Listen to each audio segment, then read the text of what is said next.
students, I, Vandana Katyal, is here to teach you question number 5 of Lines and Angles chapter, exercise 6.1. This question is very important of this exercise. तो ये question क्या कहता है बच्चों कि अगर POQ एक line है, if POQ is one line and ray OR, इसके ऊपर एक ray OR है which is perpendicular to line PQ, OR is perpendicular to PQ. अब देखिए तो यहाँ पर OS is another ray line between rays OP and OR. सीधी सी बात है बच्चों, अगर इस तरफ 90 डिग्री है तो इस तरफ भी 90 डिग्री बनेगा क्योंकि परपेंडिकुलर है, और इसके बीच में कोई एक रे है OS, वो हमें कह रहे हैं वो इनके बीच में लाई करती है। तो हमें प्रूव करना है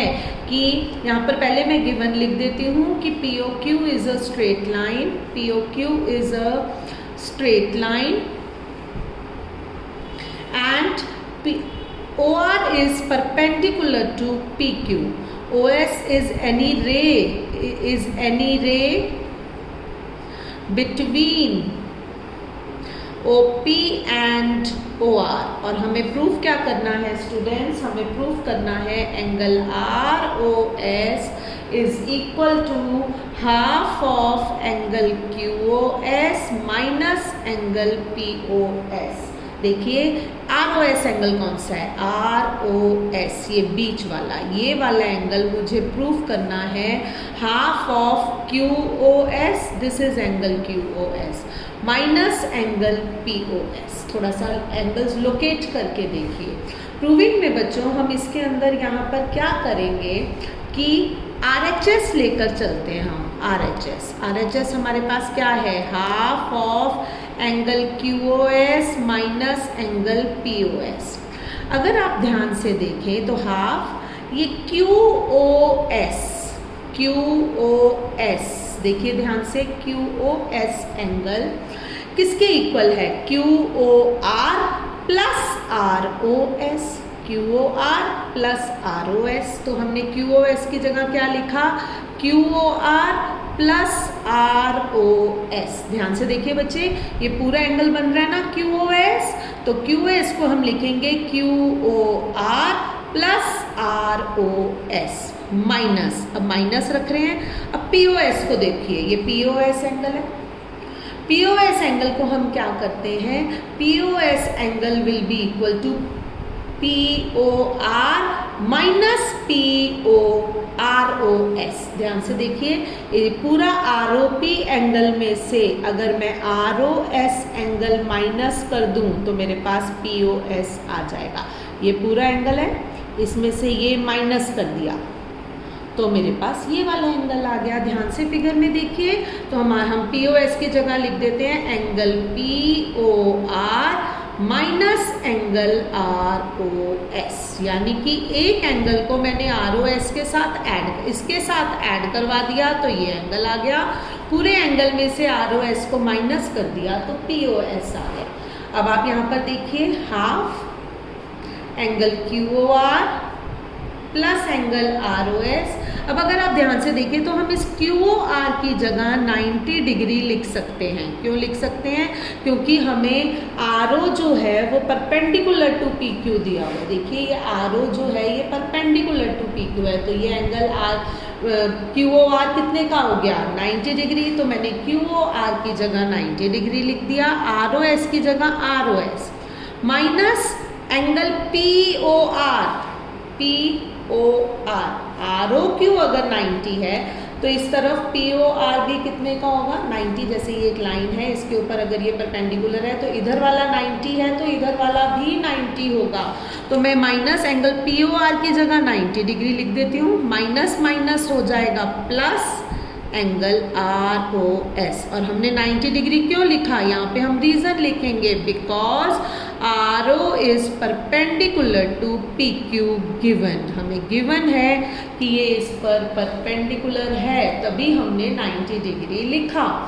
उसके बाद हम यहाँ पर क्या करेंगे, हाफ 90 से ये 90 कैंसिल हो गया बच्चों, तो ये रह जाएगा 2 एंगल ROS और 2 से 2 कैंसिल हो गया, तो you will be getting angle ROS which is equals to LHS। मतलब हम ये लेकर चले थे और ROS पे पहुंच गए, हेंस प्रूव्ड। तो स्टूडेंट सबसे बड़ी बात ये होती है कि हमने यहाँ पर क्या समझना है कि QOR प्लस ROS किया तो QOS बन गया, POR में से ROS को माइनस किया तो POS बन गया, और 90 डिग्री है वो दोनों कैंसल हो गए, तो आप इसको ROS हमें मिल जाएगा। मैं 1 सेकंड के लिए यहाँ पर रुक रही हूँ, आप चाहें तो यहाँ पर स्क्रीनशॉट लेकर इसका प्रूफ इस तरह से लिख सकते हैं। अब हम करेंगे क्वेश्चन नंबर 6। क्वेश्चन नंबर 6 कहता है student, it is given that angle XYZ, this is, मैंने एक एंगल बना दिया, इसकी फिगर बुक में नहीं दी हुई है, हमें खुद बनानी है। XYZ is an angle, this is of 64 degree and XY is produced to a point P। XY को हमने नीचे की तरफ प्रोड्यूस कर दिया है to a point P। Draw figure from the given information, हमने फिगर ड्रॉ कर दी है।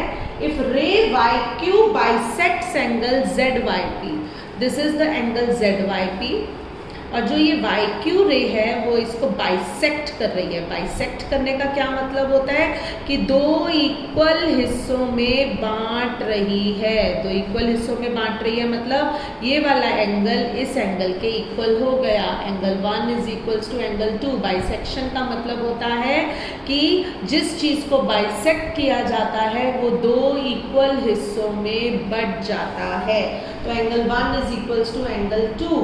अब फाइंड, हम यहाँ पर पहले गिवन लिख देते हैं। गिवन हमारे पास है angle XYZ is equals to 64 डिग्री, YQ bisects angle ZYP, that is, इसका क्या मतलब हुआ, angle 1 is equals to angle 2। और हमें यहाँ पर फाइंड क्या करना है, to find angle XYQ, angle XYQ find करना है and reflex angle QYP। Let us see कौन से एंगल्स हैं ये, XYQ, ये पूरा एंगल। आप अगर ध्यान से देखो तो ये XYQ एंगल 64 में अगर मैं एंगल 2 ऐड कर दूं, 64 में एंगल 2 ऐड कर दूं तो पूरा XYQ आ जाएगा। और रिफ्लेक्स एंगल QYP एंगल कौन सा है, 1, और उसका रिफ्लेक्स क्या होगा, अगर मैं 360 डिग्री में से माइनस कर दूंगी, क्योंकि रिफ्लेक्स एंगल वो होता है जो 360 डिग्री में से माइनस होकर आता है। तो सोल्यूशन लिखते हैं हम यहाँ पर कहेंगे since XP is a straight line, XP एक स्ट्रेट लाइन है, इसीलिए इन तीनों एंगल्स का सम चिल्ड्रन क्या होगा, 180 डिग्री, क्योंकि एक स्ट्रेट लाइन पर अगर 3 एंगल्स बनते हैं तो उनका सम 180 डिग्री होता है। तो 64 degree plus angle 1 plus angle 2, since XP is a straight line, therefore this is equals to 180 degree। इसका हम रीज़न देंगे angles on a straight line। Straight line पे जो एंगल, लीनियर पेयर नहीं देना है, पेयर नहीं है, ये 3 एंगल्स बन रहे हैं। तो यहाँ पर अब एंगल 1 तो हमें एंगल 2 के इक्वल दिया हुआ है, तो मैं क्या करती हूँ, 64 डिग्री प्लस एंगल 1 और एंगल 2 की जगह में डाल देती हूँ एंगल 1, क्योंकि दोनों इक्वल हैं। तो एंगल 1 प्लस एंगल 1 क्या होगा, ट्वाइस ऑफ एंगल 1। जैसे x प्लस x 2x होता है, एंगल 1 प्लस 1 होगा ट्वाइस ऑफ एंगल 1।